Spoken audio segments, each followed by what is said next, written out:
یوم عرفہ سے مراد 9 ذی الحج کا دن ہے۔ ہم میں سے بعض ساتھی یہ غلطی کرتے ہیں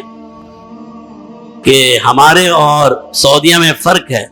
ہمارا ایک دن آگے پیچھے ہو جاتا ہے، کبھی 2 دن آگے پیچھے ہو جاتے ہیں۔ جیسے اگر آج چاند نظر نہیں آیا تو 2 دن کا فرق آ جائے گا، آج چاند نظر آ گیا تو 1 دن کا فرق ہوگا۔ تو بعض ساتھی اس میں ذرا سا مشکل میں پڑ جاتے ہیں یا انہیں سمجھ نہیں آتی، وہ کہتے ہیں جی حاجی تو،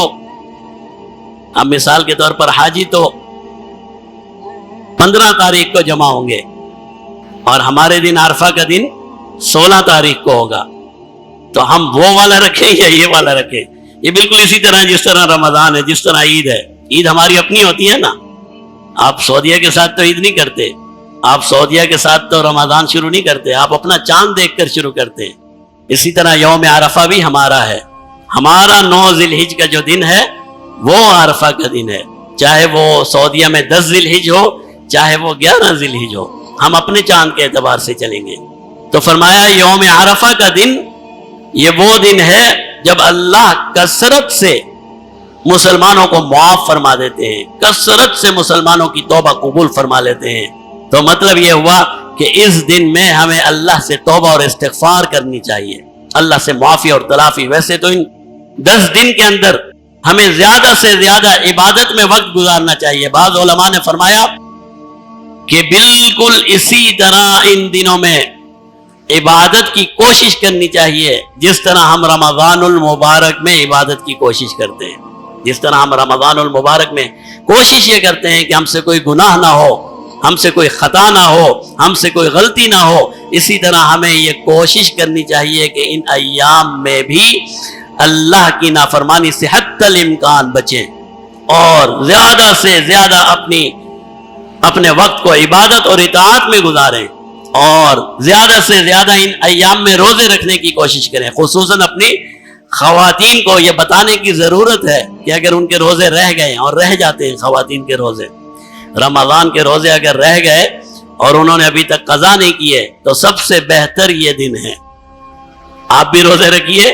اور اپنی اولاد، اپنے گھر والوں کو بھی تاکید کیجئے، خصوصاً خواتین کو تاکید کیجئے کہ بھائی تم نے روزے تو ویسے ہی رکھنے ہیں، تو کیوں نہ ان ایام کو قیمتی بنائیں، ان 10 دنوں 9 دنوں میں زیادہ سے زیادہ روزے رکھیں، زیادہ سے زیادہ۔ اور سب سے بڑا روزہ یوم عرفہ کا روزہ ہے، 9 ذی الحج کا روزہ۔ اگر آج چاند نظر آ گیا تو یہ اتوار کا دن ہوگا، یہ اتوار نہیں، اس سے اگلا اتوار، اگلے اتوار کا روزہ یہ وہ روزہ ہے کہ ایک صحابی فرماتے ہیں کہ جناب نبی کریم صلی اللہ علیہ وسلم نے ارشاد فرمایا، یوم عرفہ کا روزہ مجھے اللہ کی ذات سے یہ امید ہے کہ یہ 2 سال کے روزوں کا کفارہ بن جائے گا، ایک گزرے ہوئے سال کے گناہوں کا کفارہ بن جائے گا اور ایک آنے والے سال کے گناہوں کا کفارہ بن جائے گا۔ تو یہ وہ روزہ ہے۔ ام المومنین غالباً سیدنا ام سلمہ رضی اللہ تعالیٰ عنہ فرماتی ہیں کہ وہ روزے جنہیں جناب نبی کریم صلی اللہ علیہ وسلم نے کبھی نہیں چھوڑا، وہ ان روزوں میں سے ایک 9 ذی الحج کا روزہ ہے کہ جناب نبی کریم صلی اللہ علیہ وسلم نے خود بھی یہ روزہ رکھا ہے اور اپنی امت کو بھی اس روزے رکھنے کی تلقین کی ہے۔ اور پھر 10 ذی الحج کا وہ دن ہے جو عید کا دن ہے، اور اس دن کی سب سے بڑا عمل جناب نبی کریم صلی اللہ علیہ وسلم فرماتے ہیں، ابن آدم یعنی انسان کا کوئی عمل 10 ذی الحج کو اللہ کے ہاں قربانی کرنے سے زیادہ محبوب نہیں ہے۔ خون گرانے سے، قربانی کرنے سے زیادہ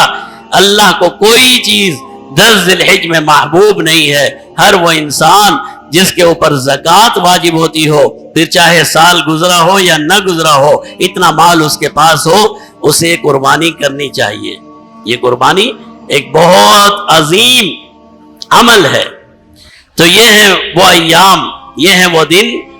جنہیں جناب نبی کریم صلی اللہ علیہ وسلم نے ارشاد فرمایا کہ ان میں سے ہر دن کی عبادت رمضان کی عبادت کے برابر ثواب رکھتی ہے۔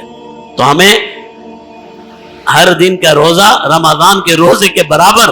اور ہر رات کی عبادت لیلۃ القدر کی عبادت کے برابر یہ ثواب کی حامل ہے۔ ہمیں یہ کوشش کرنی چاہیے کہ آج سے یہ جو عشرہ شروع ہوا ہے اسے زیادہ سے زیادہ عبادت اور اطاعت میں گزاریں.